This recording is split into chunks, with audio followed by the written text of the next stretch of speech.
இப்போ வந்து இது ஒரு கோவை கொடுத்துருக்காங்க, இது ஒரு கோவை. என்ற கோவைகளின் மீ பெரு பொது வகுத்தி வந்து நம்ம கண்டுபிடிக்கணும். முதல் கொடுத்துருக்கிறத எஃப் ஆஃப் எக்ஸ்ன்னு எடுத்துக்கலாம். எஃப் ஆஃப் எக்ஸ் வந்து எக்ஸின் அடுக்கு 4 + 3 எக்ஸின் அடுக்கு 3 - x - 3. அடுத்தது கொடுத்துருக்காங்களே அதை வந்து நம்ம என்னென்னு எடுத்துக்கலாம், ஜி ஆஃப் எக்ஸ்ன்னு எடுத்துக்கலாம். ரொம்ப ரொம்ப easy sum. F of X divided by G of X. F of எக்ஸை நம்ம எதால் வகுக்க போகிறோம், ஜி ஆஃப் எக்ஸால் வகுக்க போகிறோம். அப்போ எஃப் ஆஃப் எக்ஸை வந்து நம்ம உள்ளே எழுதிடலாம். எழுதும் பொழுது இப்போ அடுக்கு பார்த்திங்கன்னா எக்ஸின் அடுக்கு 4 3 அதோட எக்ஸின் அடுக்கு 1 இருக்குது. இங்கே எக்ஸின் அடுக்கு 2ன்னு ஒரு கெழு இல்லை. அதனால் நம்ம அதுக்கு என்ன பண்ணிக்கிறோம், 0 போட்டு எக்ஸின் அடுக்கு 2 அப்படின்னு எழுதிடுறோம். அடுத்தது -x - 3. இப்போ நம்ம எதால் வகுக்கணுமோ அதை வெளியில் எழுதிக்கலாம். எக்ஸின் அடுக்கு 3 + எக்ஸ் அடுக்கு 2 5x + 3. இதில் முதல் உறுப்பு என்ன இருக்குது, எக்ஸின் அடுக்கு 4. இதில் முதல் உறுப்பு என்ன இருக்குது, எக்ஸின் அடுக்கு 3. ஸோ 4லிருந்து 3 நம்ம என்ன பண்ணணும், கழிக்கணும். வகுக்கும் பொழுது அடுக்குகளை கழிக்க வேண்டும். அப்போ எக்ஸின் அடுக்கு 1ன்னு வருமா, இதை நம்ம என்னென்னு எழுதிக்கலாம், எக்ஸ்ன்னு எழுதிக்கலாம். அப்போ எக்ஸை இங்கே எழுதிக்கணும். இதை 1 2 3 4 இந்த 4 உறுப்பாலையும் பெருக்கி இதுக்கு நேராக நம்ம என்ன பண்ணணும், எழுதணும். இப்போ வந்து நம்மளுக்கு கோஎஃபிஷியன்ட் இல்லை. ஸோ அடுக்குகளை பெருக்கும் பொழுது நம்ம என்ன பண்ண வேண்டும், கூட்டிக் கொள்ள வேண்டும். இது எக்ஸின் அடுக்கு 3, இது எக்ஸின் அடுக்கு 1. அப்போ எக்ஸின் அடுக்கு 4. அதே போல் இது எக்ஸின் அடுக்கு 2, இது எக்ஸின் அடுக்கு 1. அப்போ இது ரெண்டுத்தையும் கூட்டினா எக்ஸின் அடுக்கு 3. அப்புறம் இங்கே என்ன இருக்குது, -5. இது எக்ஸின் அடுக்கு 1, இது எக்ஸின் அடுக்கு 1.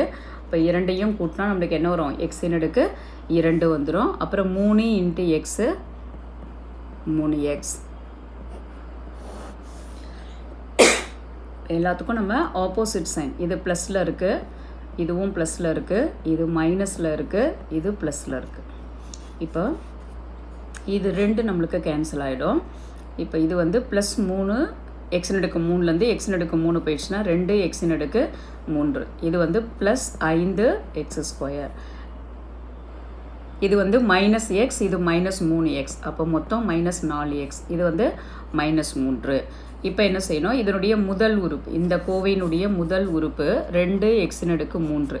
நம்ம வகுக்கக்கூடிய கோவையினுடைய முதல் உறுப்பு எக்ஸின் அடுக்கு 3. ஸோ எக்ஸின் அடுக்கு 3 எக்ஸின் அடுக்கு 3 கேன்சல் ஆகிடுச்சுன்னா நமக்கு என்ன கிடைக்கும், +2 கிடைக்கும். இந்த 2 கொண்டு போய் நம்ம இங்கே எழுதிட்டு இந்த 2ஆல் 1 2 3 4 இந்த 4 உறுப்புகளையும் பெருக்கி நம்ம என்ன பண்ணணும், இங்கே எழுதிக்கணும். இப்போ ப்ளஸ் இன்ட்டு ப்ளஸ் ப்ளஸ் 2 × எக்ஸின் அடுக்கு 3. அப்போ 2 எக்ஸின் அடுக்கு 3. இதை பெருக்குனா 2 x². Plus into minus minus 5 2 10 x. Plus into plus plus 3 2 6. இப்போ இதே மாதிரி நம்ம இது எல்லாத்துக்கும் ஆப்போசிட் சைன் கொடுக்கணும். இது ப்ளஸில் இருக்குது மைனஸ், இதுவும் ப்ளஸில் இருக்குது மைனஸ், இது மைனஸில் இருக்குது ப்ளஸ்ஸு, இது ப்ளஸில் இருக்குது மைனஸ். ஸோ இது 2 என்ன ஆகிடும், கேன்சல் ஆகிடும். 5x²ல் 2x² போயிடுச்சுன்னா 3x². இது ப்ளஸ்ஸு, இது வந்து மைனஸ். 10xல் 4x போயிடுச்சுன்னா 6x. இது வந்து -6 -3. அப்போ -9. நம்மளுக்கு மீதி வந்து என்ன வரல, ≠ 0 வரல. ஸோ அதனால் நம்ம வந்து இந்த வகுத்தில் கண்டினியூ பண்ணணும். இப்போ இதில் 3 வெளியில் எடுத்துடலாம். x², 2x, sorry -3 3 9. 3 வெளியில் எடுத்துட்டா இங்கே வெறும் x² வரும். 6ல் எத்தனை 3 இருக்குது, 2 3 இருக்குது. எக்ஸுக்கு எக்ஸு, 9ல் 3 3 இருக்குது. இதை வெளியில் எடுத்துட்டோம் இல்லையா. இப்போ இந்த கோவையை இதால் நம்ம என்ன பண்ண போகிறோம், வகுக்க போகிறோம். ஸோ இதை எடுத்து நம்ம உள்ளே எழுதிடணும். எக்ஸின் அடுக்கு 3 + x² -5x + 3 நம்ம இதால் வகுக்க போகிறோம். ரொம்ப ரொம்ப சிம்பிள். உங்களுக்கு அந்த பல்லுறுப்பு கோவை வகுத்தல் வர்க்கமூலம் கண்டுபிடிக்கிறது தெரியும்ல, அது பேஸ் தெரிஞ்சாலுமே இந்த சமயம் ஈஸியாக போட்டுடலாம்.